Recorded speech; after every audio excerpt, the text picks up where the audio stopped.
A pesar de que no se arrancó bien o como esperábamos, queríamos que era un resultado que era más fácil de lo que esperábamos, pero siempre el primer partido no es fácil.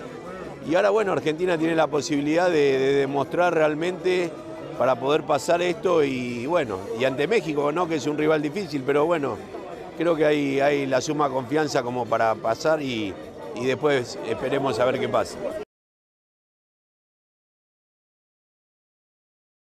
España perdió el primer partido y salió campeón del mundo en el 2010, no se olviden.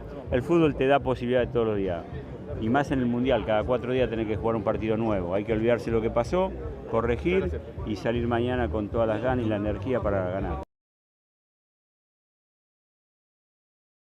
Nuestro fútbol, nuestro país, nuestra bandera, y se va a superar Argentina, va a salir adelante, vamos a hacer mucha fuerza.